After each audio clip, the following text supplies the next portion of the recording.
Wow, this is awesome.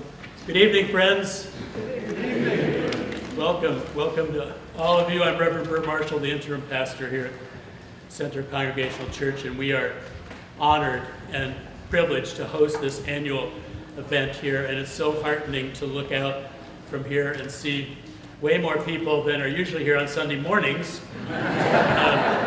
It would be nice, would that it would be so. Just a few brief announcements here. We do have large print bulletins in back if anyone has need of them. Our deacon, Wendy Randall, has them in the back there. I'm just so honored and pleased that you're all here today. Thank you. I want to start us off with a very brief excerpt from Dr. King's letter from Birmingham City Jail. He wrote, I received a letter this morning from a white brother in Texas, which said, quote, all Christians know that the colored people will receive equal rights eventually, but it is possible that you are in too great of a religious hurry. It has taken Christianity almost 2,000 years to accomplish what it has. The teachings of Christ take time to come to earth, unquote. All that is said here grows out of a tragic misconception of time. It is the strangely irrational notion that there is something in the very flow of time that will inevitably cure all ills. Actually, time is neutral. It can be used either destructively or constructively. I am coming to feel that the people of ill will have used time much more effectively than the people of goodwill.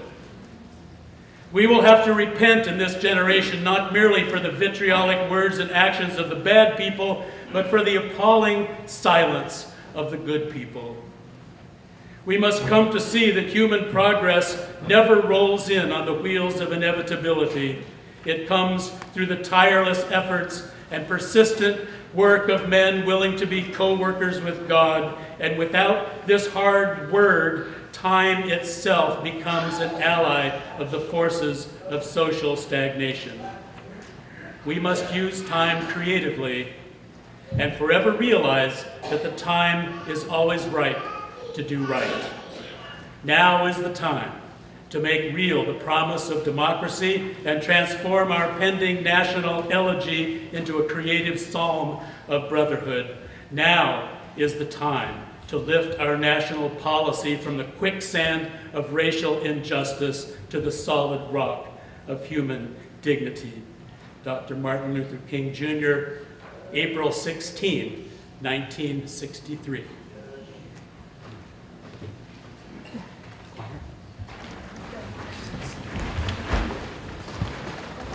Scott, I'm going to introduce you before you start talking. And the choir.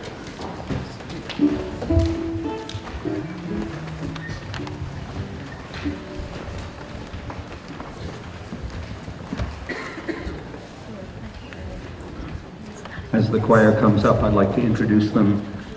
It's our custom at this event every year to have a choir of the community. These are folks that have just volunteered to sing with us.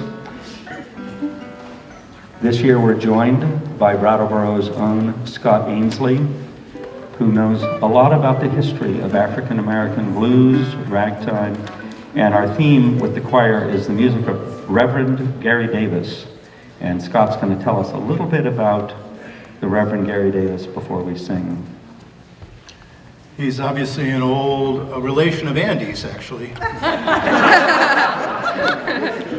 Gary was born in 1896 in Lawrence, South Carolina, in the northwest corner of South Carolina. He was blinded by a doctor who put the wrong medicine in his eyes when he was just 3 days old. And he played music on street corners for 30 years in North Carolina, blues first and then later gospel. His second wife didn't want him in the juke joints anymore, so she dragged him into the church. And this is one of his tunes.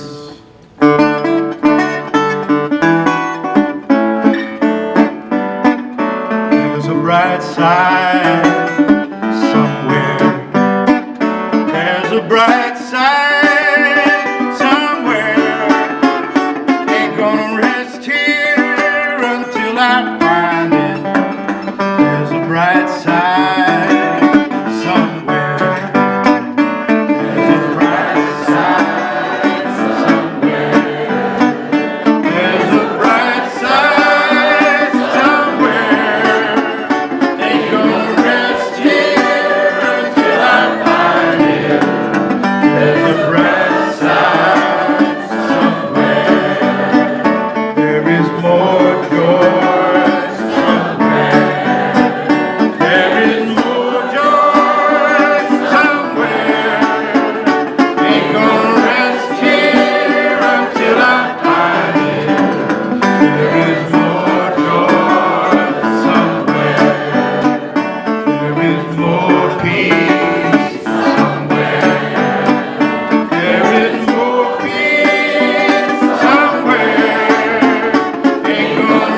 Okay, we're going to do a hymn called The Dream of Martin Luther King. We're going to have some bass, tambourine. Scott, if you want to play guitar, you are so welcome. The words are in your bulletin. The choir is going to sit amongst the congregation. A song we do every year. A song that all the school children in this area learn in school as well. Ready? Ready? Here's my intro.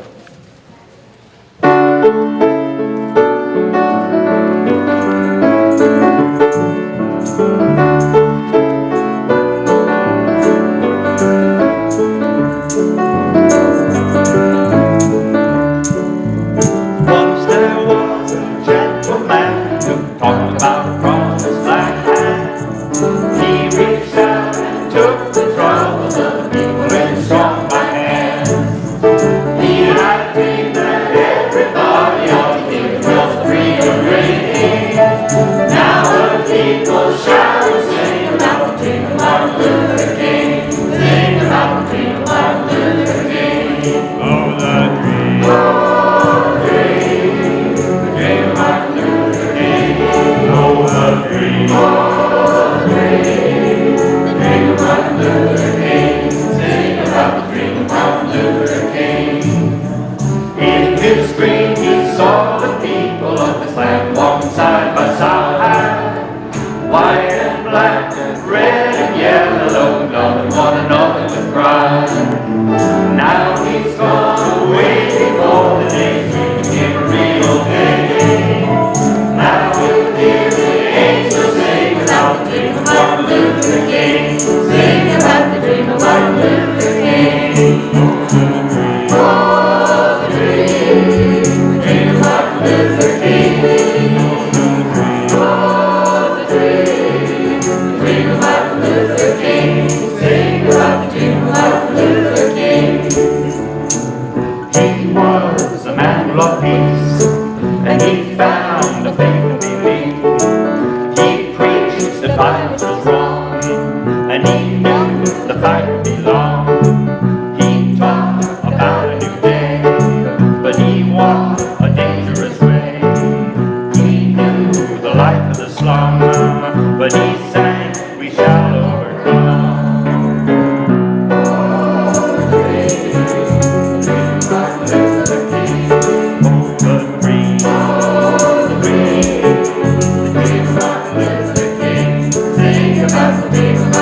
Say it again, the dream of Martin Luther King.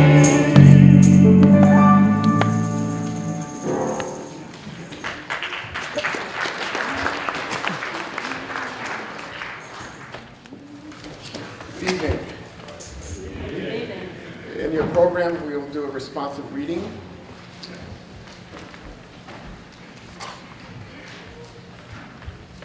I have a dream that one day this nation will rise up and live out the true meaning of its creed. We hold these truths to be self-evident, that all people are created equal. I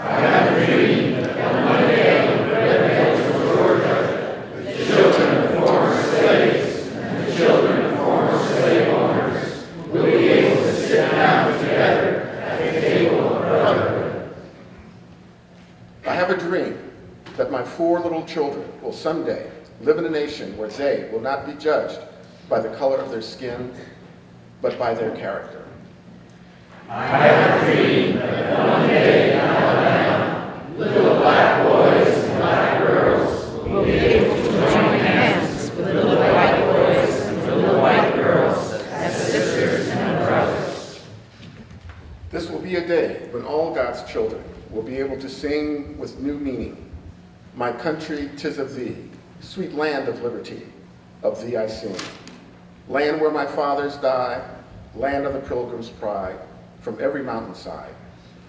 From the hilltops of New Hampshire, from the mighty mountains of New York, from the snow-capped Rockies of Colorado, from the slopes of California, and the Stone Mountain in Georgia, from every hill and molehill in Mississippi, let let freedom ring from every village and hamlet, from every state and city, we will speed the day when God's children, black and white, Jews and Gentiles, Protestants and Catholics, will be able to join hands and sing, "Free at last, thank God Almighty, I'm free at last." By the waters of Babylon, there we sat down and wept when we remembered Zion. For there our captors required of us songs, and our tormentors mirth, saying, "Sing us one of the songs of Zion." I have stood in a meeting with hundreds of youngsters and joined in while they sang, "Ain't nobody gonna let me, ain't nobody let nobody turn me round." It is not just a song, it is a resolve. Songs bind us together, give us courage together, and help us march together. MLK, why we can't wait. For the power of songs and songs of power, we come together.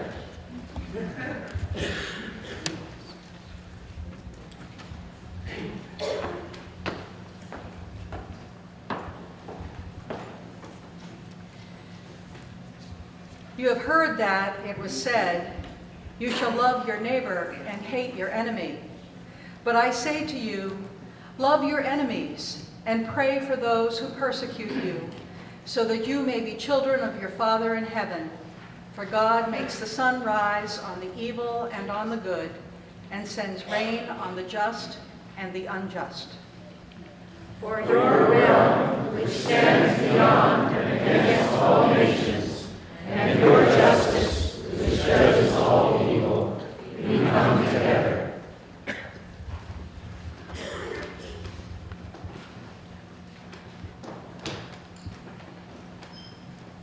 Cain said to his brother Abel, "Let us go out to the field." And when they were in the field, Cain rose up against his brother Abel and killed him.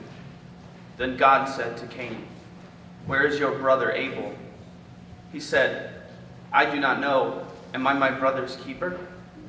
And God said, "What have you done? Listen, your brother's blood is crying out to me from the ground."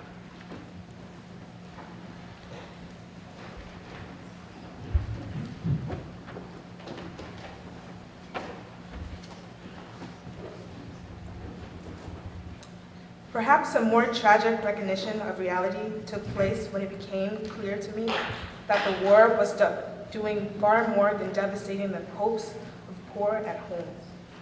It was sending their sons and their brothers and their husbands to fight and to die in extraordinarily high proportions relative to the rest of the population. We were taking the black young men who had been crippled by our society and sending them 8,000 miles away to guarantee liberties in Southeast Asia, which they had not found in Southwest Georgia and East Harlem. So we have been repeatedly faced with the cruel irony of watching Negro and white boys on TV screens as they kill and die together for a nation that has been unable to seat them together in the same schools. So we watched them in brutal solidarity, burning the huts of a poor village, but we realized that they would hardly live on the same block in Chicago. I could not be in silence in the face of such cruel manipulation of the poor. For the recognition of our brothers and sisters, our neighbors and neighborhood, we come together. A quote from Thich Nhat Hanh, whom Martin Luther King nominated for the Nobel Peace Prize. When you plant lettuce, it does not grow well. You don't blame the lettuce. You look for reasons it is not doing well. It may need fertilizer or more water or less sun. You never blame the lettuce. Yet, if we have problems with our friends or family, we blame the other person. But if we know how to take care of them, they will grow well, like the lettuce. Blaming has no positive effect at all, nor does trying to persuade using reason and argument. That is my experience. No blame, no reasoning, no argument, just understanding. If you understand and you show that you understand, you can love, and the situation will change.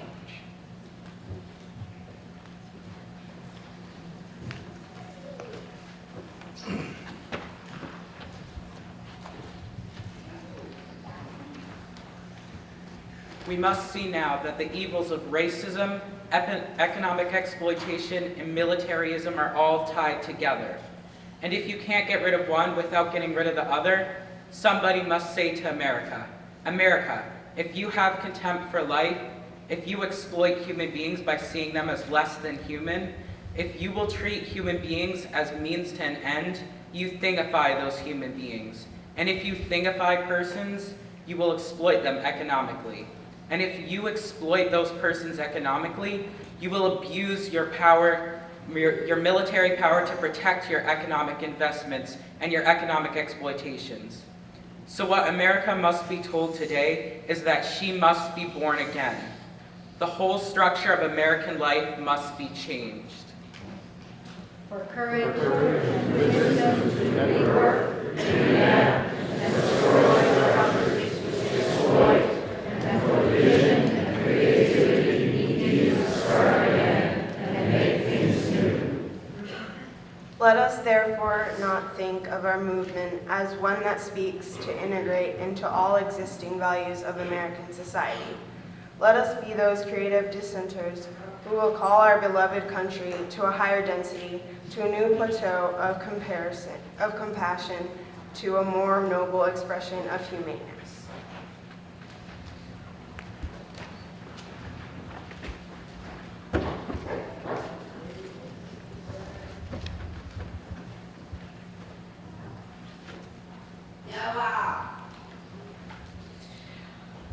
When our days become dreary with low hovering clouds of despair, let us remember that there is a creative force in this universe, a power that is able to make a way out of no way and transform dark yesterdays into bright tomorrows. Let us realize the arc of the moral universe is long, but it bends towards justice. For the continuing interests of life and ministry of the Reverend Dr. Martin Luther King Jr., whose love cries around to you and to us, we come together.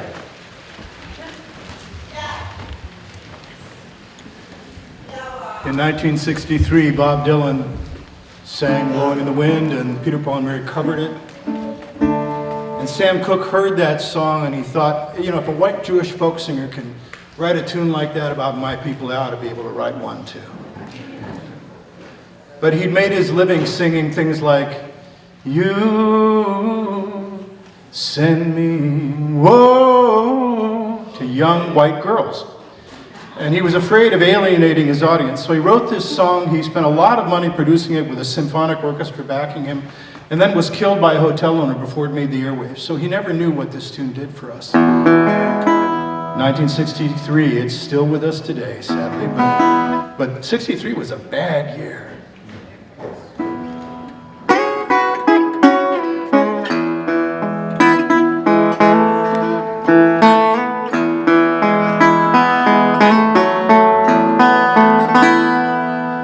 I was born by the river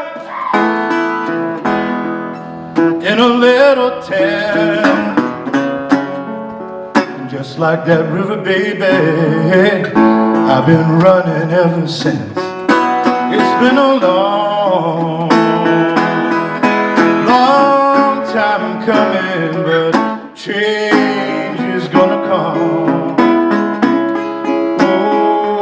Yes, it is. I've been too long living and I'm afraid to die. No telling what's waiting up there beyond the sky. It's been a long, long time coming, but change is gonna come.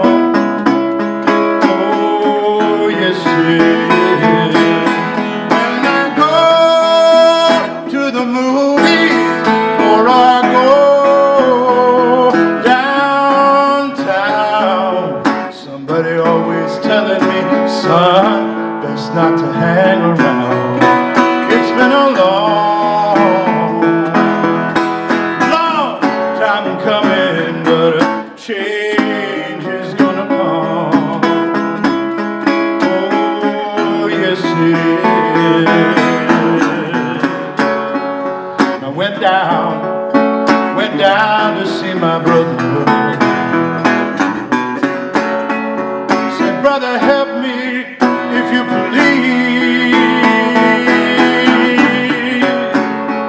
But he winds up knocking me back down on my knees. Oh, there've been times I didn't think I was gonna last this long, but somehow these days just got to carry on. It's been a long time coming, but change is gonna come. Oh, yes it is. It's been a long time coming, but change is gonna come. Oh, yes it is.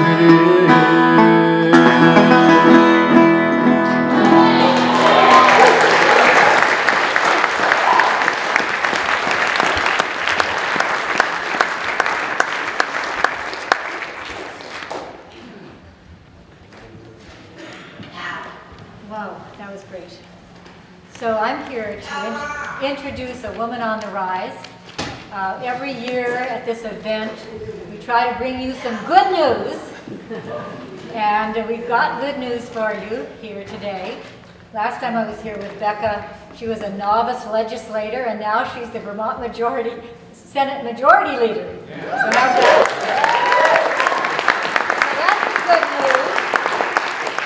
Vermont's the second widest state in the Union, so we've got a lot of work to do to make this a pretty welcoming place. So she's here to tell us about that and about what she's doing. So let's give Becca a big hand.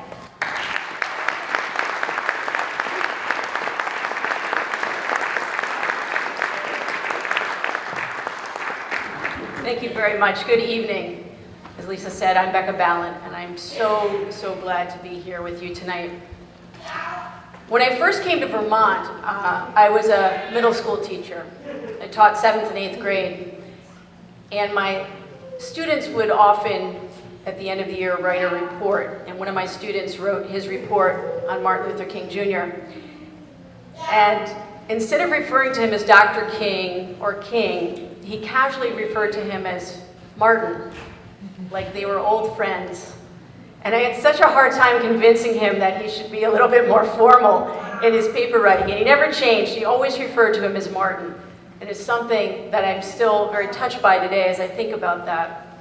And I realized as I prepared my remarks for tonight that I can't recall the first time that I heard about Dr. Martin Luther King. Certainly I had watched the I Have a Dream speech. And I'd watched the inspiring newsreels for the March on Washington. And every Black History Month, they would sandwich him between Harriet Tubman and George Washington Carver, the peanut scientist. And we always watched the same clip, which was one that we spoke earlier today. I have a dream that one day, right there in Alabama, little black boys and little black girls will be able to join hands with little white boys and white girls as sisters and brothers. Now, it's a beautiful sentiment, and it's gorgeous oratory, but it's also a very comfortable lesson plan for white teachers and white students. I don't think I fully understood the measure of the man and his impact until I taught history myself and watched the I've Been to the Mountaintop speech that he delivered April 3rd, 1968, the day before he was assassinated. When I first saw that speech, I was utterly transfixed. I watched this man so fully engaged in the day-to-day work of supporting the strike of Black sanitation workers in Memphis. And yet he was so fully present in his spirituality and in his own knowledge of his mortality. In hindsight, the speech seems eerily prescient. Dr. King, on the evening before his assassination, tells the assembled that he may not get to the promised land alongside them. But I've come to realize it wasn't prescience. It wasn't some uncanny ability to see the future that compelled King to talk in this way at the end of his speech. It was his full understanding of the danger that he faced. Not that day, every day. Every single day that he was doing his work. And yet, he didn't want to be anywhere else. He starts that speech with an imagined conversation with God. And God asks him, if you could be anywhere in history, where would you be? And King says, I don't want to be with the ancient Egyptians, or the Greeks, or the Romans, or even the presidency of FDR or Abraham Lincoln. He tells God, I want to be in the troubled 20th century. He explains, we have been forced to a point where we are going to have to grapple with the problems that men have been trying to grapple with through history. But the demands didn't force them to do it. King wanted to grapple with these issues. He wanted to be a change agent. And as I stand here tonight, we know we again face such a time now. Our president is a racist. He is not the first racist to occupy the Oval Office. He's just the first one in the modern era whose ugly racism we're forced to witness on a daily basis. It's on full display for all of us, and it's horrible to watch. You notice that I did not refer to him as not my president. I'm disgusted that he's my president. I'm horrified and I'm embarrassed that he's my president, but his rise to power didn't come out of nowhere. His white nationalism, his xenophobia, his birtherism, his racism has been there a long time, and so have the gerrymandered districts and the systemic and targeted attacks on African American voting rights. As a white person and as an American, I must own my part in this presidency. Because his presidency is a terribly obvious symptom of the disease, but it is not the disease itself. Of course, we must call out racists, but we must never lose sight of the more vital goal, which is dismantling systems of oppression.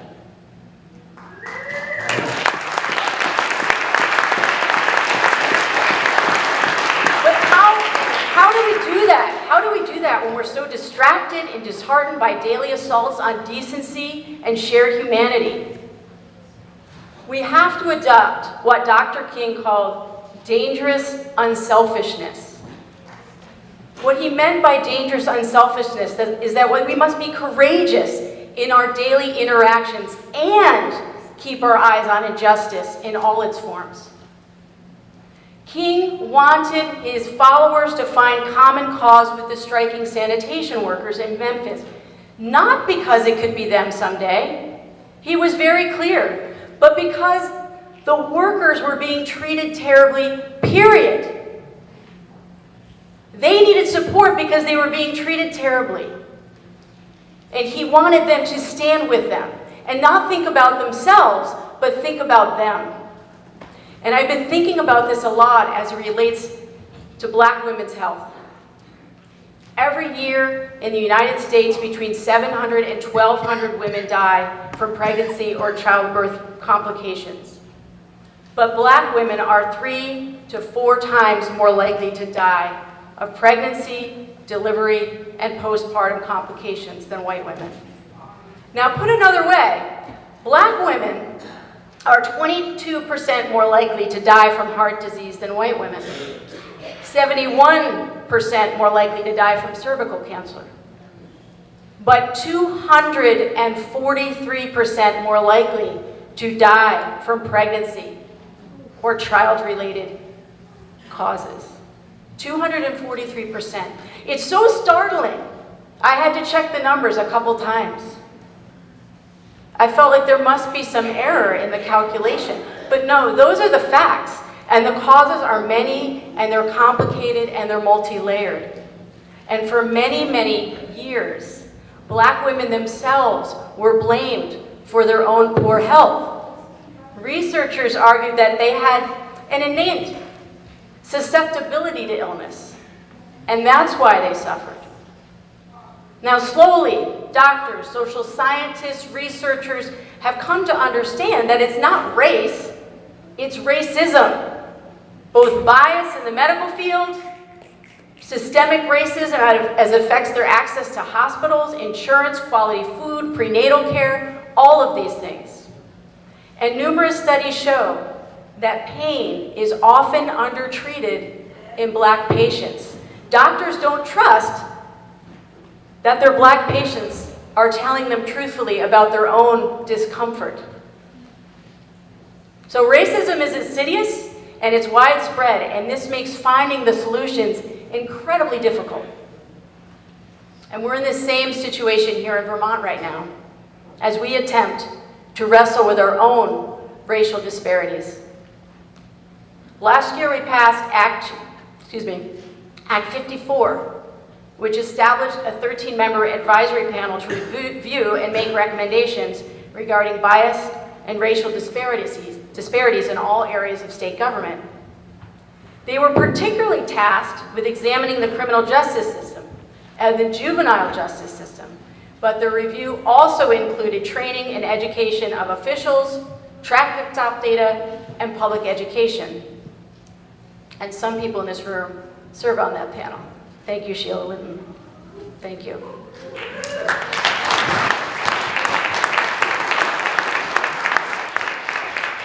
This panel's report is due to the legislature any day now, and we eagerly await the recommendations so we can develop specific plans for attacking the systemic racial disparities we see in Vermont.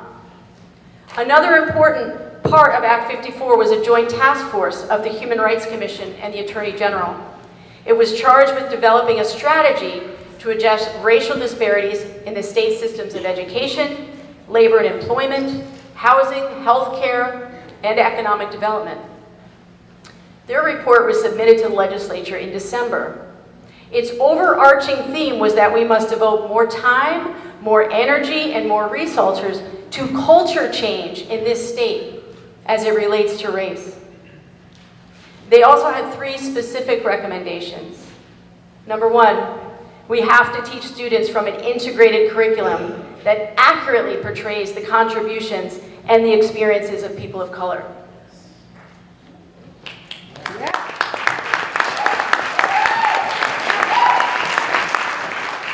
We must educate all state employees about implicit and explicit bias.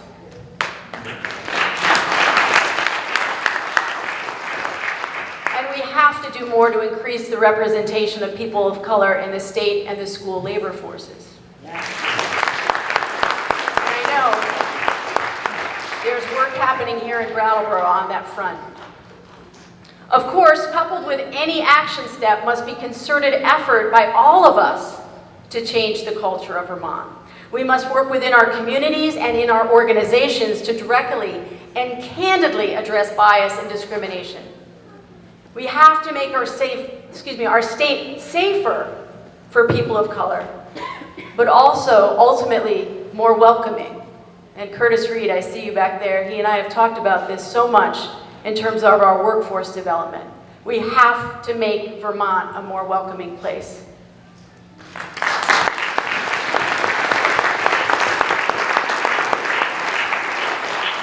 And we have to engage in meaningful conversations with our neighbors and friends about racial injustice. And of course, we have to communicate to our elected officials. But we have to take the time to get our words right. We have to attend to how we're framing our case. For example, recently I received an email from a constituent, and I eventually figured out that she was writing to me about systemic racism. But what she'd written was stomach racism, which I think is also horrible, but it was not at all what she intended. So our words are important, and our actions, both large and small, are important. And you, ultimately, are important to this work. Our House and our Senate and our governor will only be compelled to work on these vitally important issues if we are clear and unwavering in our support of this work. Yes. So, we must commit to bringing our best selves, our most focused selves to the table. We must come together to heal, to encourage, to renew the spirit. But we have to tend to the fire that is required of us so that we can do this important work ahead. Dr. King knew the full scale of what he was doing. He knew the many threats and the challenges he faced. He did the work because of and despite all of that. I want all of us to remember that courage and that clarity as we walk into our own future. Thank you.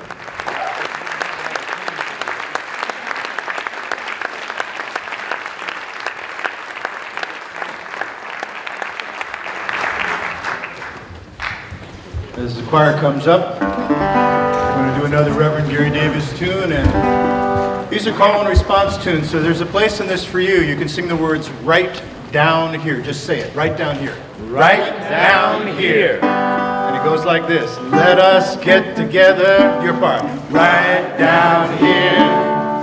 Let us get together. Right down here. Let us get together.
Thank you so much.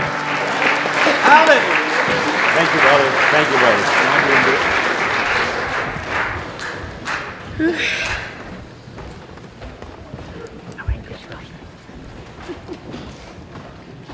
The good news is there's a new generation of peacemakers and activists, and I'm about to introduce you to one, Stephen Gillum, who basically is doing his living right down here. He was a VISTA volunteer.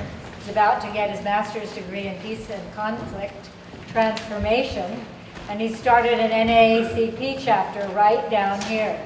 So here he comes.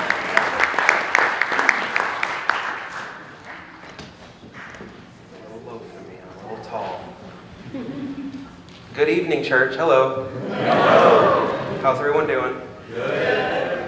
So I don't have a long speech for you guys, but before I start, I just wanted to take a few seconds and just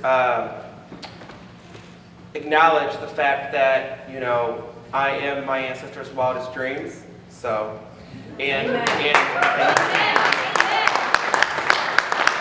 as well as all other black and brown men and women sitting in here today. My grandmother is from Oxford, Mississippi, and I don't think she realized, growing up on her sharecropper's farm, that she would one day have all biracial grandchildren, and her grandchildren would one day be standing up in front of a congregation in a church in, you know, Vermont.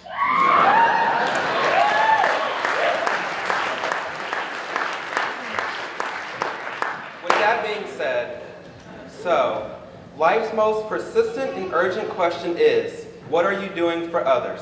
Dr. Martin Luther King Jr. This is what he said.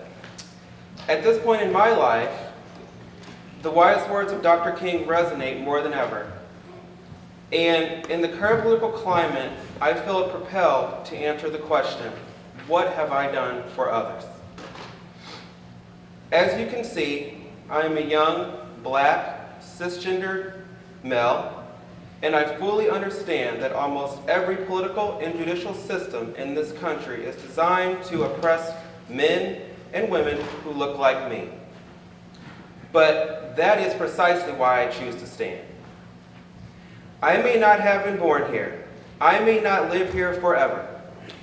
But right now, this place and you all are who I am proud to stand with.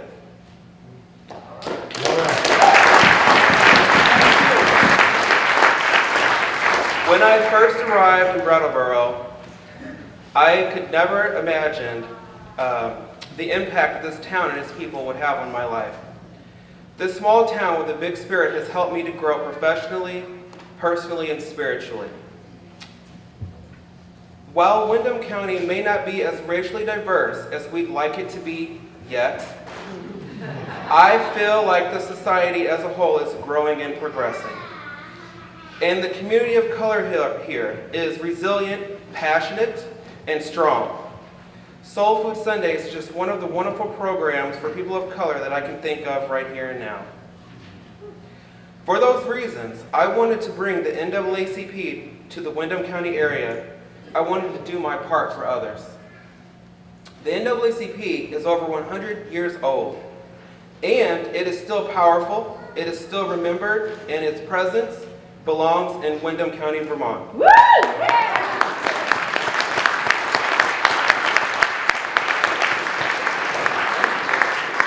In October 2017, my executive committee, that is comprised of a handful of colleagues from this area, 2 of them are over there, hello, and I were able to round up the 100 founding members required to found an NAACP branch.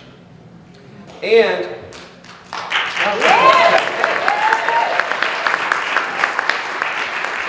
while the board does not officially review our application until this February, we are more than confident that it will pass through the review process smoothly.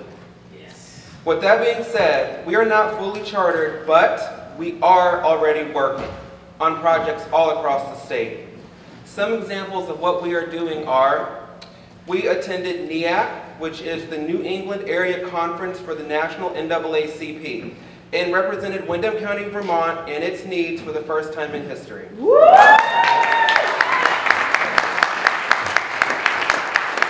addressed hateful online language posted on the Shelburne Police Department Facebook page and assisted Police Chief Noble in drafting an apology to Vermont citizens, especially those of color. That response was published on the Police Department's Facebook page. We also prompted him to create stricter media policies for his workforce, which he enacted soon thereafter. Furthermore, the NAACP is currently participating in the editing process for the fair and impartial policing policy for the state. We are working alongside the ACLU, the Rutland NAACP branch, Migrant Justice, and several others on the editing process. Personally, I am part of the steering committee for the Southern Vermont Young Professionals. I wanted the young professionals here to reflect more of who I am as well. I work alongside the other members to help ensure that our events and programmings are as equitable and holistically minded for our young workforce as possible. A little bit of what we plan to do in the future. We would like to work more closely alongside the Rutland NAACP, especially in the arenas of public education and police reform, specifically for Southern Vermont. We would like to use the name, star power, and resources of the NAACP to help citizens on a more face-to-face level. I mean, that is why they started anyway. We would like to make the NAACP more easily accessible presence in Windham County, Vermont. And we would like to work alongside other local social justice groups, putting our name where it can be of assistance. The organizing committee plans to integrate the NAACP into the Windham County community once it is fully chartered as quickly as possible. Our ultimate goal is for the longtime members of this community, as well as any newcomers who may choose to live in Vermont, in Windham County, Vermont in the future, to have access to the structural power of the NAACP at all times. In this political climate, it is more important than ever. So, everyone, I hope that you enjoyed hearing a small bit of what I've been doing to answer Dr. Martin Luther King's Jr.'s timeless question. And as you all depart for the cafeteria to eat the marvelous meal that has been prepared, make sure to take a few seconds and ask yourselves, what can I do for others today? P.S. I would like to thank all of you for making me feel so welcome. I love Southern Vermont, and I am thankful to you all.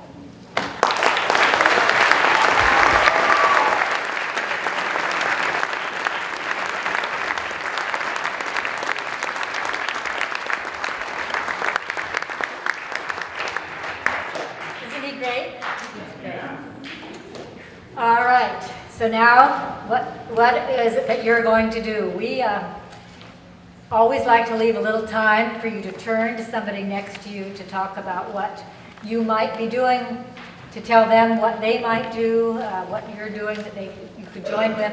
Want to point out that we are almost done, and downstairs afterwards there is an amazing soul food meal, and Lost River Racial Justice Group, Poor People's Campaign, the Root Social Justice Center, and their two initiatives, Youth for Change and People of Color Caucus, along with Vermont Partnership for Fairness and Diversity, and maybe some others that I don't know about, are all going to be out down there tabling.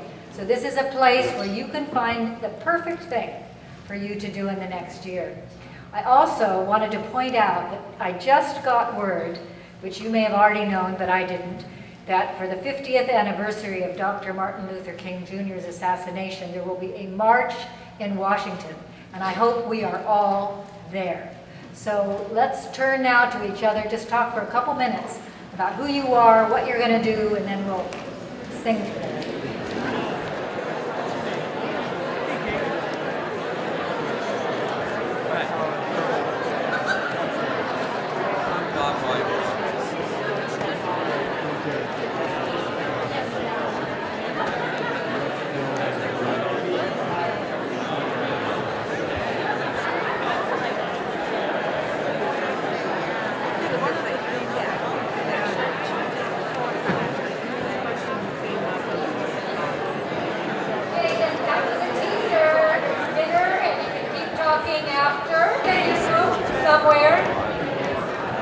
Find him 593 and stand up, lift your voice and sing. And while we do that, we're going to be collecting offering for Vermont Partnership for the Root Social Justice Center.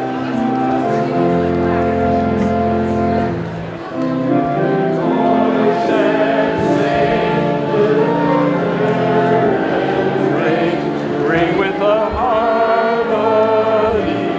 of liberty, yet our rejoicings rise high to the listening sky. Let every sound of the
who don't know, in my heritage, in the Black heritage, that is our national anthem.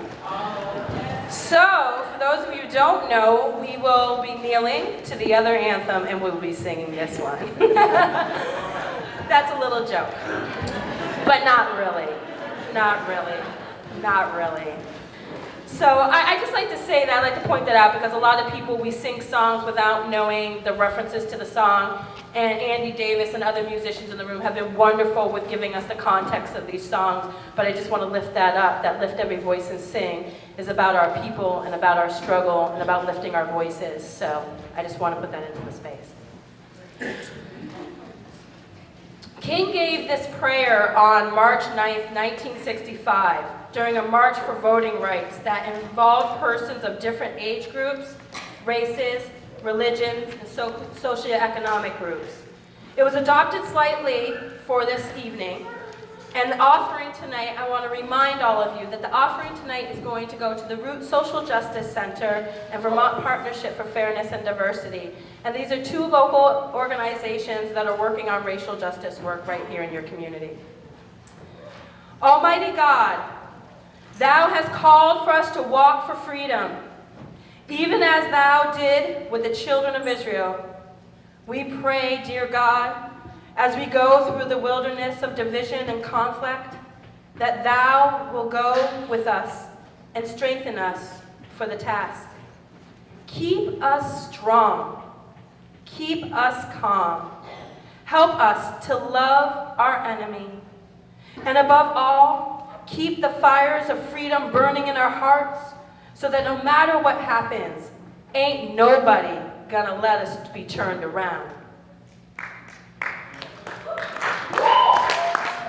Because Thou, dear God, has sent us into this place, Thou hast sent us to fight, not just for ourselves, not just for ourselves, but to fight for this nation so that our democracy must exist here in the whole world.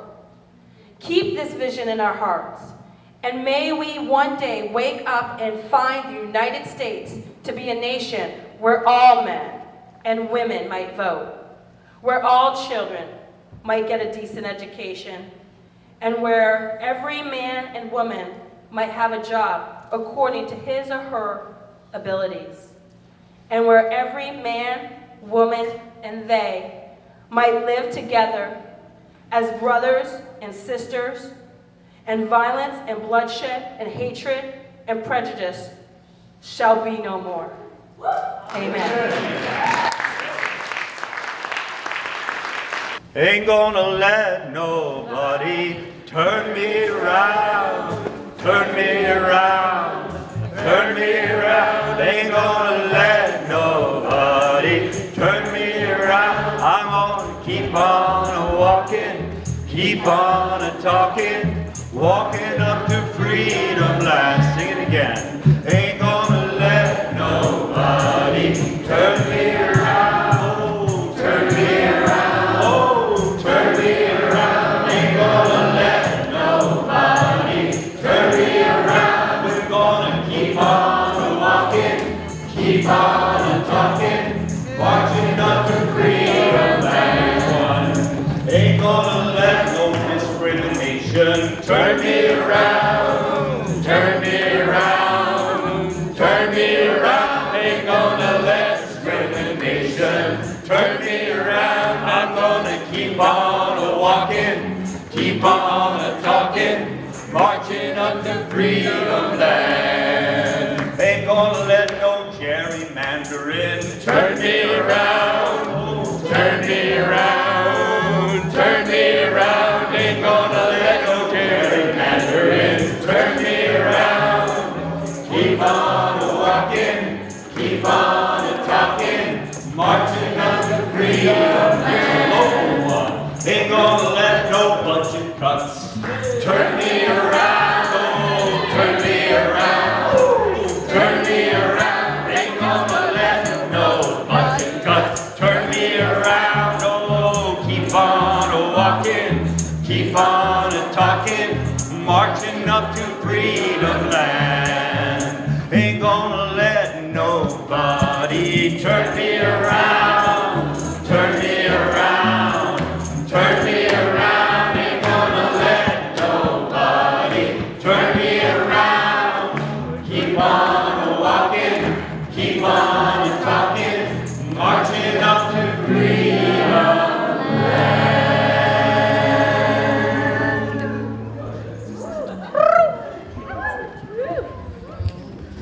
Stay on your feet. Don't get out a book.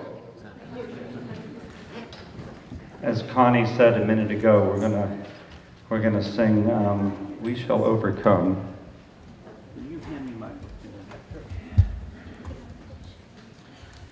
I gotta lead it. That's why I need it, because there's a plan here. So this is a very revered song. And a number of years ago, I met a man who had sung in Albany, Georgia, which is where that song we just sang was first introduced by Reverend Ralph Abernathy, an old spiritual. And once that song got into the civil rights movement, it never left, because you keep updating it with what's in your way today. And as Bert said at the beginning of the evening, quoting Martin Luther King, now is the time. And I met this man, he was still working, he was now doing environmental education in New York City. And he said, I'm not singing someday anymore. He said, I always sing We Shall Overcome today. So I'm gonna ask you tonight to make that one shift. It's been kind of a theme today to do our living right here, right now.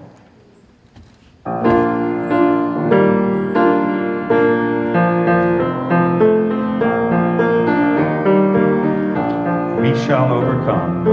We shall overcome. We shall overcome. We shall overcome today. Oh, deep in my heart, you know that I do believe that we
something happens, you have this as a little bit of a fire in your belly to go forward and do one more great thing. So now, of course, I have to do some logistics. So as we're standing, enjoying this, the tablers and the people serving food, we love to let go first. So you may want to make your way forward downstairs. If you're not planning to stay and eat, we'd really ask if you would do us the favor of going out the back door, and we'd love to have everyone else flow down here to the right and then to the left to join us for fried chicken, collard greens, mac and cheese, beans, and a whole bunch of dessert. All right. All right, how's that sound as a way to create a beloved community? It's all about the food. All right, thank you all so much for coming. Go forth in peace.